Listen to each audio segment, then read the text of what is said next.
Thank you for visiting Past the Wire TV, the YouTube channel of PastTheWire.com. Hello, everybody, and we are here with the Sure Bet Coffee play of the day for Saturday. We got a couple of other things to talk about before we get to the Sure Bet play of the day. We'll get to them in a minute, and thanks for everybody for tuning in to Past the Wire TV. Your most profitable Breeders' Cup ever with Past the Wire. Sign up now for the annual Breeders' Cup seminar. All the angles, winning insights, betting strategy, and more. The best Breeders' Cup seminar on the planet, only from Past the Wire. With a proven track record of success, nobody does it better. Reserve your spot today at PastTheWire.com.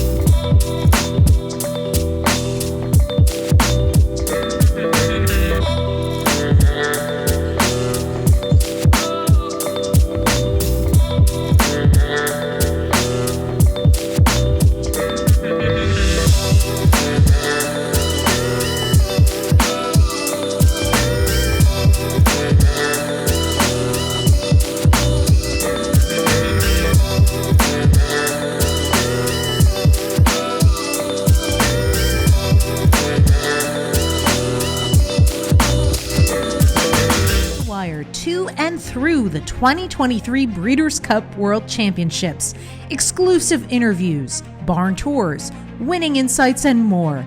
Join Past the Wire all week long on the backside and at the rail from Santa Anita. Past the Wire at the Breeders' Cup World Championships is presented by Amwager and Dare to Dream Stable.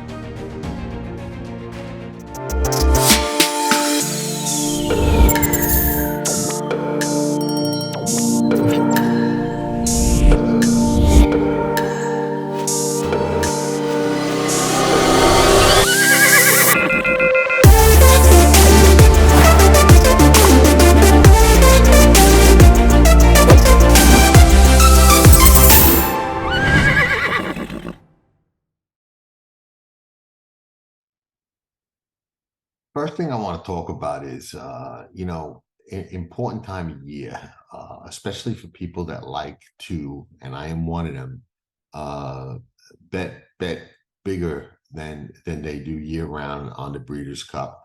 And there's an argument as to whether or not you should bet bigger on big days. I'm all for it. I like the big pools. I like those kind of days for a number of different reasons. We've talked about that a lot, and this show is not about that, so I'm not going to really get too much into why.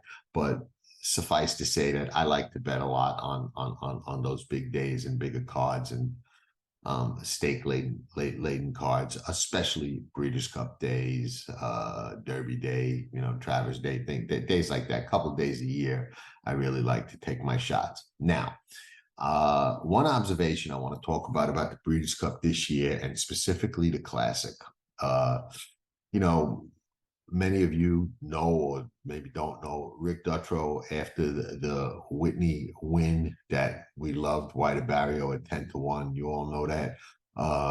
He headed out to Santa Anita with his horse and got on the grounds early, and has been there training White Barrio up to the race. He's not running in the Awesome again on Saturday, which we'll get to shortly. He's training up to the race. Arabian Night is training up to the race. Archangelo's training up to the race. And you see a little bit of a pattern. You see a pattern that a lot of people are going into the Breeders' Cup Classic fresh this year, off a layoff, without one of the more recent preps. A hint and something to keep in mind as you start watching these races and looking at these races and formulating opinions in your mind. Certain trainers are good at going into races off layoffs and going in really fresh. Go Rocket Ride's another one, from the Pacific Classic right to the Breeders' Cup Classic. Certain trainers are really good at that. Certain ones are not. And I would keep that in mind, and I would factor that as an important aspect of my decision making when it comes time to pull the trigger on the Breeders' Cup Classic, which, to my disappointment, is not going to be the last Breeders' Cup race on the card this year. Some people don't care. I prefer that it is, but it isn't. So be that as it may. But it is a trend this year. It's not a trend that I don't ever remember seeing at this level heading into the Classic. And, you know, that can prove to be an advantage or disadvantage or an edge if you make the right call and are really, really tuned into that. I'd like to think that I am. We'll talk a lot about that on the Breeders' Cup seminar that we'll be doing. There are links all over it. We'll put a link in this video. If you can grab a seat before they're all gone, grab it. Can't go wrong. Just look for yourself. Our track record is what it is. Another thing I want to talk about, and it's a question that I get asked often, and I've addressed it before. I'll address it now because I've been asked by 2 or 3 people this past week. John, you play to win. Why do you, if you do that, talk about horses that you like? And it's a good, valid question. Why do you have tracking trips where you give out horses that, you know, caught your eye off bad trips or dressed up trips or whatever the case may be? And let me say this, I've been doing this game a long time, and many of you know that. And there was a time where I played professionally, was all I did. I don't anymore. Now I play for 2 reasons. I play to beat the game and I play to make scores. And, well, 3 reasons, and because I love it. Now, back in those days, most of us went to the track. I went to the track every day. When I went to the track every day, I was known as a very aloof, not a very friendly guy, not very approachable. And you couldn't pry a horse I liked out of me. That's just how it was. You couldn't buy it. You couldn't pry it. You couldn't force it. I just kept my opinion to myself, and I didn't want anybody to know who I liked, why, who I was betting, or why. And it was, there was a teller, and I've told this story before, at Gulfstream and at Calder, a very tall gentleman by the name of Artie. Used to bet with Artie a lot. And, you know, one day Artie called me over to him and said, "Hey, John," he goes, "I got to tell you something because I don't want you to hear it from anyone else but me. A lot of times after you bet," and I used to bet a lot more money back then than I do now. And we were doing it right at the window, so people could see. He said, you know, people come over to me and offer me, you know, $10, $20, $25 and say, "Hey, who did John bet? Or who did that guy bet?" Because they knew I was a big bettor and they knew that I did pretty well. And he said, "I just wanted to let you know I never tell him." I'm like, "Well, I appreciate that, Artie. You know, that happens. Just tell him, ask me, and I'll deal with it, you know." And he said, "That's what I tell him. I tell him, ask him." And the funny thing was, very few people asked. Every now and then it would happen, but most of the time I was just in my zone. I wasn't there to socialize. I wasn't talking to people. I wasn't hanging out with people. You know, I was there all business. Okay. Now you fast forward to today and to the question that I was asked. Why do I do that? I'm not playing for a living. Okay. I'm playing to make scores. And I do it because I like to help people see and learn that with the right fundamentals, the right discipline, the right mentality, the right methodology, you can beat the game. Very few people do, because very few people have those things and those qualities and those traits. Cash less, win more. Most people don't understand that concept. They want to use every horse and, you know, make sure they have it, as opposed to making sure they maximize when they're right.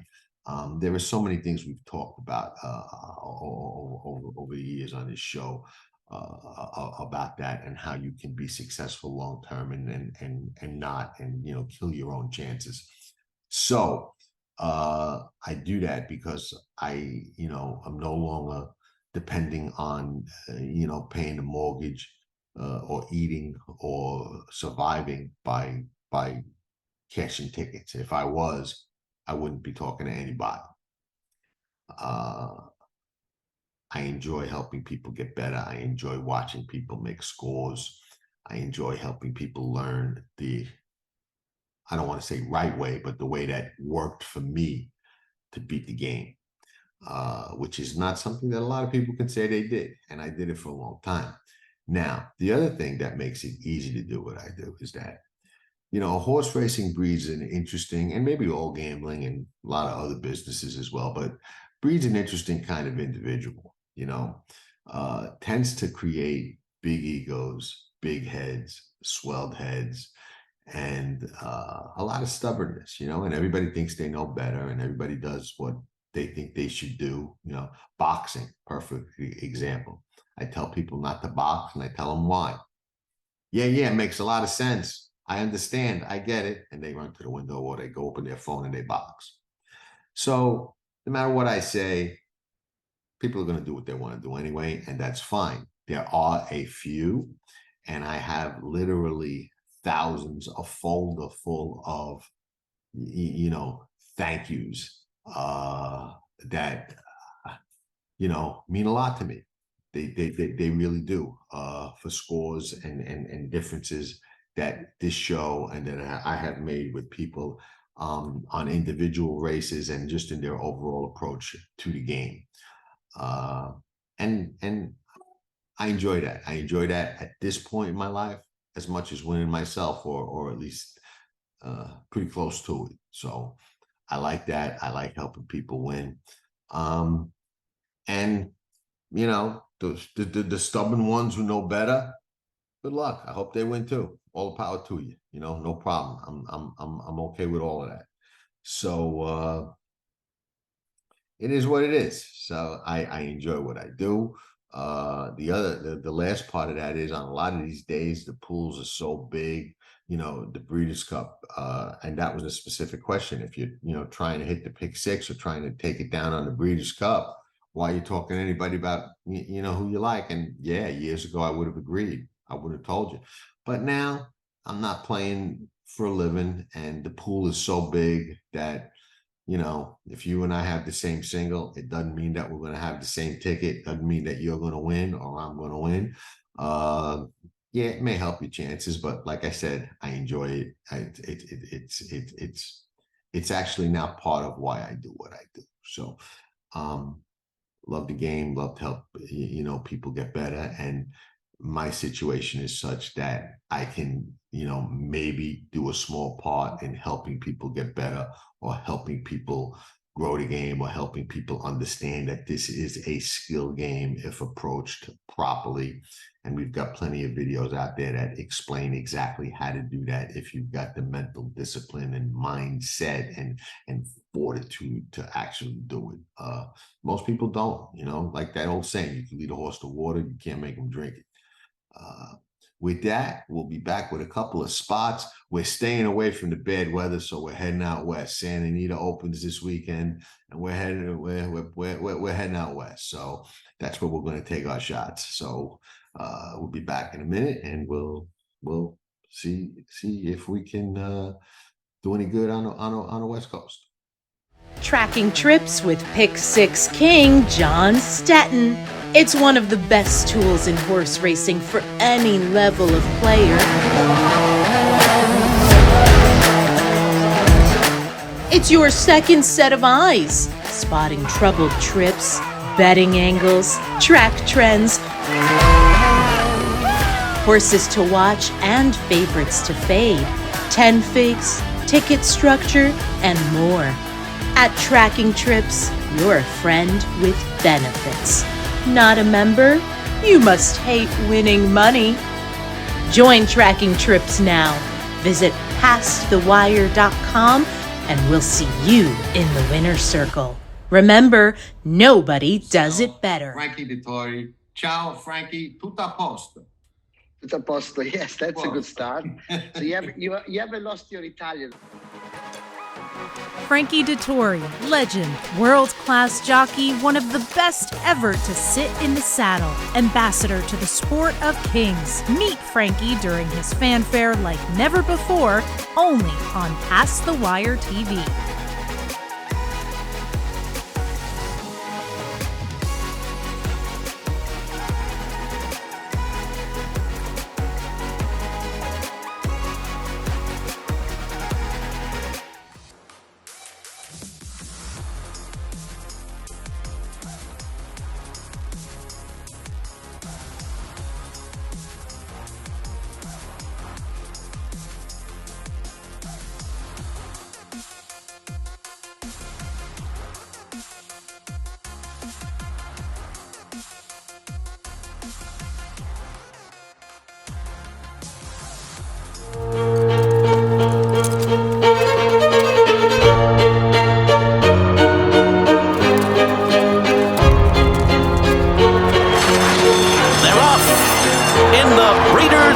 Classic. Vino Rosso has taken the lead, and it's a vintage performance by Vino Rosso. Hi everybody, Dan Oman here with some exciting news. DRF Formulator, the gold standard in past performance information, is now free, exclusively on DRF Bets. Join DRF Bets with the promo code WINNING, get a $250 first deposit match bonus, a $10 free bet, and free Formulator already uploaded to your account. Access Formulator's premium features, including sortable trainer stats, race replays, personalized trip notes, and lots more. Free Formulator, exclusively on DRF Bets. Now, we talked how everybody's going into or there's a trend of people going into the Breeders' Cup Classic fresh. The Awesome Again, which will be run Saturday at Santa Anita, is usually a key prep for the Breeders' Cup Classic. Maybe this year, maybe not. We'll see.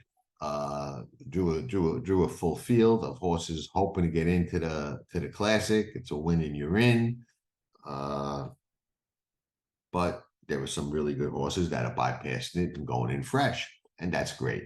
But I wound up taking the sure bet play of the day there, and we went 2 for 2 on tracking trips yesterday. Okay, we put 2 horses on track trips. They both won. They both wound up the chalk, short fields. Not a lot to choose from. That happens. But 2 for 2 is 2 for 2. I'll take that any day of the week at any price. But we're not going for a short price in the Awesome Again. We're taking what I call a calculated stab. When I run down the field, I look at Senior Buscador. We kind of know what he is. He's a nice horse. He's probably better now than he ever was. But he's far from unbeatable, and he's coming off a just okay race in the Pacific Classic as far as I'm concerned. Defunded is probably at his best, the best horse in this race. He's 5 for 9 at Santa Anita, loves the racetrack, very dangerous. Did not run well in the Pacific Classic that Bob Baffert won with Arabian Night, who we loved and gave out on the show. And was a nice wager for us. I think we said Mirror, Mirror on the Wall, who was the fastest of them all, Arabian Night. And he certainly was, and he's heading to the Classic fresh. Defunded is getting another shot to redeem himself.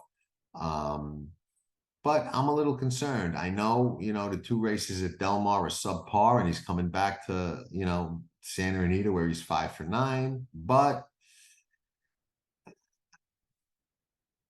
I'm not in love with his works. I'm not in love with the two last races, even though they're at Belmonte. Slow down, Andy. Steady. Always kind of runs his race. It's never quite good enough to get the big one home.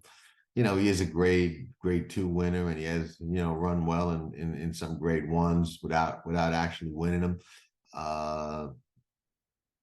He's lightly raced. Maybe as a 4-year-old, he's still got some upside. But somebody's usually better than him, and I'll gamble that somebody will be again. Skinner, to me, Skinner's a horse that a lot of people were high on. I was never really high on him. I didn't like him in the Pacific Classic. A lot of sharp people did. He didn't run well. It's really put up or shut up time for him. I think they're trying to get him into the Breeders' Cup Classic with a shot. You know, maybe he'll finally deliver that big race everybody thinks he has. I don't think so. So stay tuned. Bye Bye Bobby looks over his head. But the sure bet Coffee, which we are on, is play today, a horse that's 30-1 on the morning line. And when you like a horse that's 30-1, you kind of almost got to take a shot. Oh, and I really shouldn't say like, when you think a horse that's 30-1 has a chance to win, you got to take a shot. Absolutely. Celestial Moon has to move up considerably, has to run better and faster than he ever has. And he's going second time for Mark Glatt after coming from the Belmonte barn, who is not an easy guy to move up. But Celestial Moon did win the first time Mark Glatt ran him from Belmonte, off a little bit of a freshening from April to September. He's a 4-year-old Malibu Moon colt, so he's lightly raced. He's fresh. I think the distance is kind of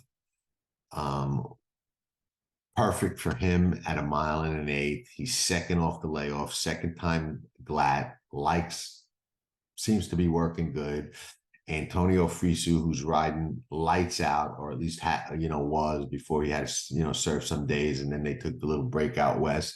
Rides for the first time, and I love the way he rides. And I think if the way I envision this race and project the pace plays out the way that I think, to me, Celestial Moon is going to be sitting in the garden spot.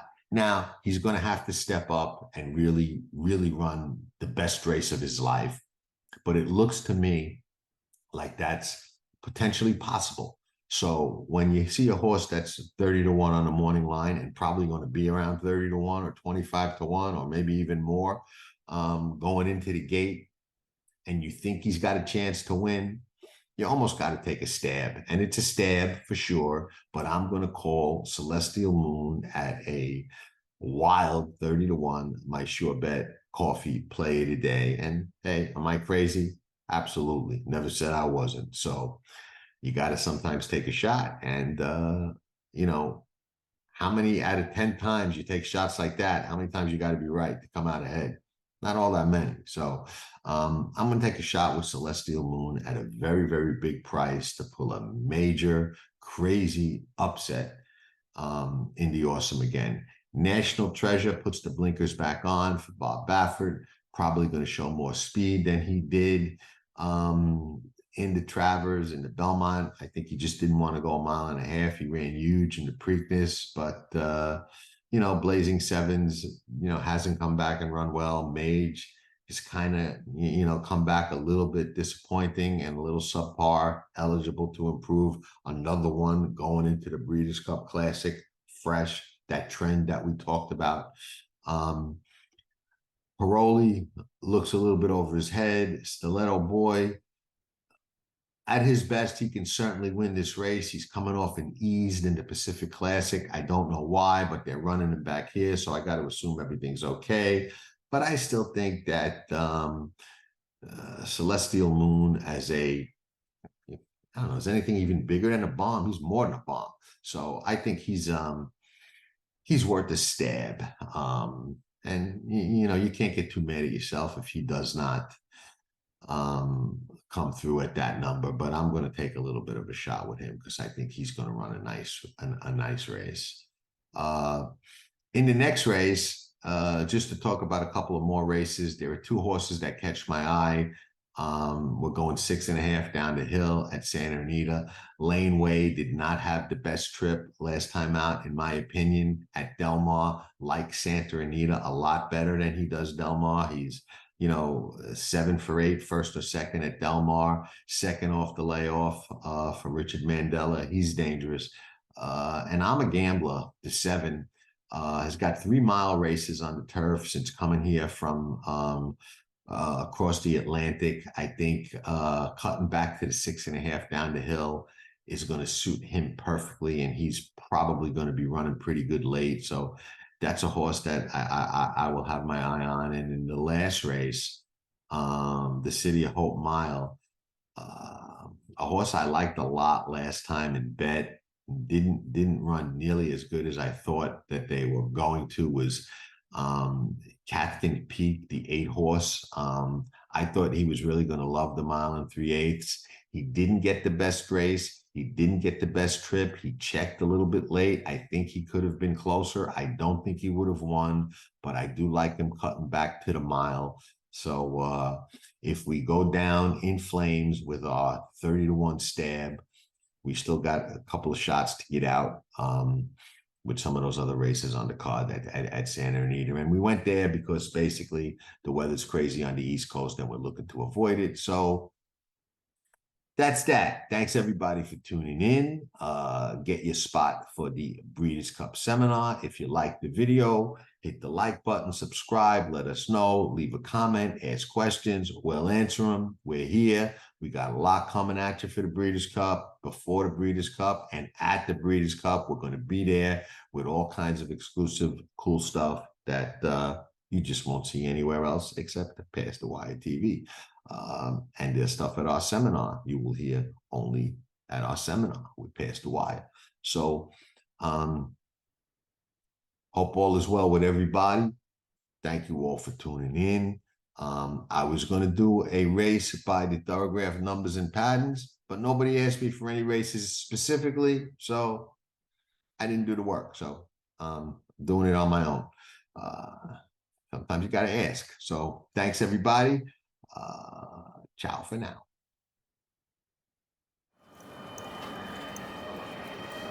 It is here, the big day, the day almost all of us in horse racing wait for, Breeders' Cup Saturday. It looks like we're going to see some really, really impressive races on Saturday. It starts with the filly and mare sprint. One of my stronger opinions on the card is Goodnight Olive to start things off. I think she gets a perfect trip. Goodnight Olive, 6 in a row, and a Breeders' Cup champion. We've got Modern Games going in the turf mile for Godolphin. The Godolphin and Aidan O'Brien horses, we said on Past the Wire TV all week long on the backside. Those two contingents stuck out from all the rest. Modern Games looking for a big race from him.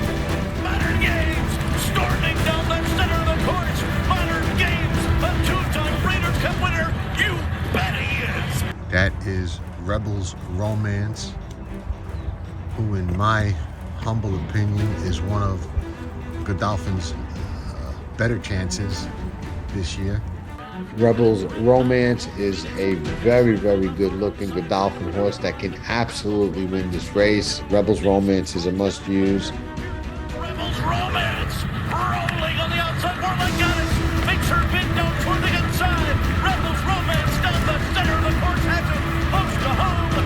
Rebels Romance wins the turf over Stoney. We got Flightline that they're putting in the best ever category. There's no question that the race he ran in the Pacific Classic is one of the best races we've seen any racehorse run ever. It is Flightline. It is spine-tingling, jaw-dropping, awe-inspiring, Secretariat-like.